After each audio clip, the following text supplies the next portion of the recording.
Hey friends, it is Elise Cabre here from Daughter, here to help you write and record the songs of tomorrow. In this video, we're going to be talking about one of the most fundamental aspects of songwriting that weirdly no one really talks about. But before we jump into that, I wanted to let you know that I'm running a promotion at the moment on my online course, The Song Prescription. This course is all about helping people who struggle with perfectionism and self-doubt and feel like that stuff is really holding them back in their songwriting. It's also about using songwriting as an emotional outlet and helping you process some of the things that you're experiencing in your life through writing songs about them. It's a very powerful course and one that I'm really, really proud of. At the moment, I'm actually offering this course for 80% off, but this is an extremely limited offer. It's only for the first 20 people who sign up. I'm not sure how many have sold at the time this video comes out, but I do know that this is a very limited offer. So if you would like to take advantage of that, click the link in the description and secure your spot today. All right, let's get back to the video.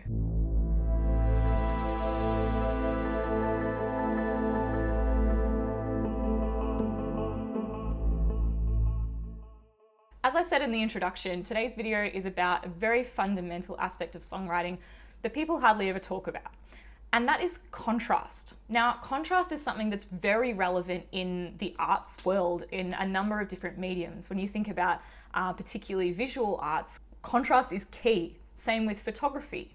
I promise you, contrast is just as relevant in songwriting. It's something a lot of us do intuitively without realizing that's what we're doing. But that's what this video is all about today, getting you to understand how to use contrast in your songs to make your songs the best they can possibly be. All right, let's get started. So what is contrast? Well, contrast in songwriting can refer to lots of different elements, but in today's video, we're particularly focusing on the difference between two adjacent song sections. So the contrast between them. This is usually between a verse and a chorus. Why do we need contrast? Well, most importantly, contrast is going to help keep your song interesting. If without contrast, everything's just going to sound the same and that'll get boring and your listeners will switch off the song, which is what we don't want. But contrast can actually be used in a way that's much more intentional. So we can use contrast to highlight particular elements of our song. For example, we can really showcase our chorus and make it stand out by setting up a bit of contrast in the lead in to that chorus. So if you've got particular elements in your song that you'd like your listener to pay attention to, they might be musical or lyrical, you can use contrast to make those things stand out. How do we use contrast? Well, there's loads of different ways to use contrast in a song, but in this video, I'm going to tell you about some of the most common and most effective. So number one, dynamics. Now, dynamics refer to how soft or loud a song is. It also refers to how low or high in intensity a song is.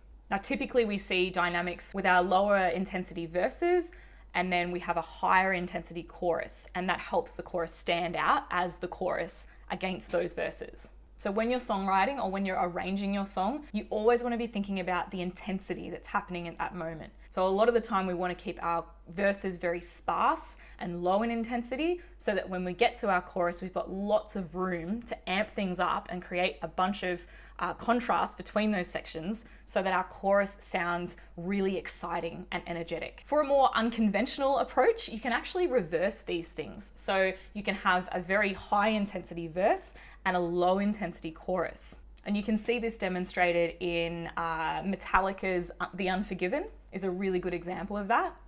Also Chop Suey by System of a Down. If you'd like more information on how to use dynamics in your songwriting, I've actually got a whole video dedicated to just this topic. So I will put that up in the corner here and you can click that. Another way we can use contrast in our songs is pitch. So that is how low or high our notes are in our melody. Now this is super common, you'll hear this all the time. Typically we have lower pitches in our lower intensity verses and there's a big pitch jump in the chorus. Now it can be straight away or it can be your chorus will build up to a much higher pitch. The most common pitch jump for a chorus is the perfect fifth.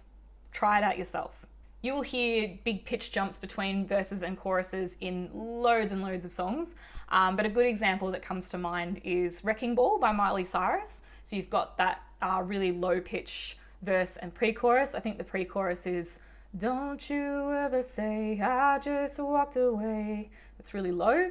And then, "I came in like a wrecking ball." You hear that big pitch jump. So that makes the chorus really stand out. So we're setting up that chorus to stand out using contrast in the pitches. Make sense? Next up, we have note length. Now, if you've been watching my channel for a little while, you've probably heard me banging on about note length heaps by now. And this is because it is something that is really, really effective in songwriting that we often don't even think about. So when I say note length, I'm referring to the length of the notes in the vocal melody. So a da, da, da, short notes, that's staccato, or la, long notes, legato.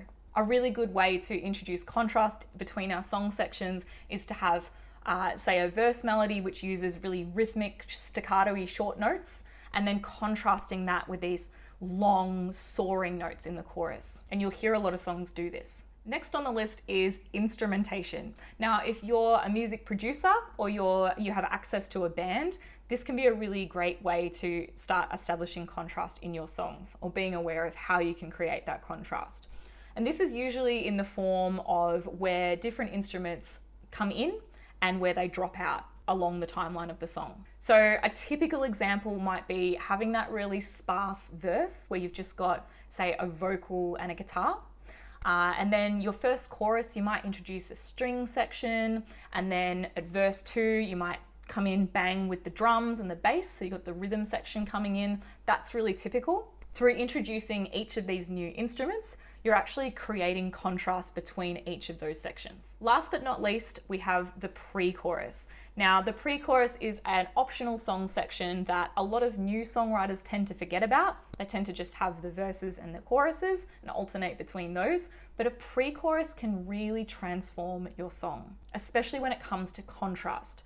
So if you've written a song and your verse and your chorus are kind of similar, they sound quite similar, whether that's in their dynamics or the pitches that they use, and you want to introduce contrast between the sections, that's where we can use a pre-chorus. So we fit the pre-chorus between the verse and the chorus to create that contrast. So we'll write our pre-chorus in a way that it contrasts what's going on in the verses and the choruses. For example, if you've got lots of short notes in your verse and your chorus, you might write a pre-chorus with longer notes. Or if you've got the same kind of instrumentation in your verse and your chorus, you might write a pre-chorus where a bunch of the instruments drop out for a minute and create a whole bunch of tension. This is going to really help with the separation between your verses and your choruses. Your song will be much better for it. In summary, there are loads of different ways you can use contrast in your songs. Too many to list in just a single video, but I hope that you found some of the tips I've given you helpful.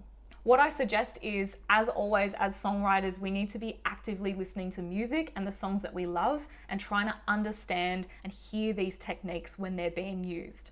So next time you're listening to music, try to pay attention to how the songwriter is using contrast, and think about how you can do that in your own songs. Now, as I mentioned in the introduction to this video, contrast is something that most of us do quite intuitively, but we aren't aware of it. Being aware of how you are or aren't using contrast in your songwriting is really gonna help you become a better songwriter. All right, that's it for this video. My name is Elise Cabret. If you enjoyed this video, please remember to like and subscribe. It really helps me out. If you'd like to check out my online course, The Song Prescription, there is a link in the description of this video. If you're someone who really struggles with perfectionism and self-doubt and that's holding you back in your songwriting, this course is really going to help you open up your creativity. Bye-bye for now. I'll see you next week.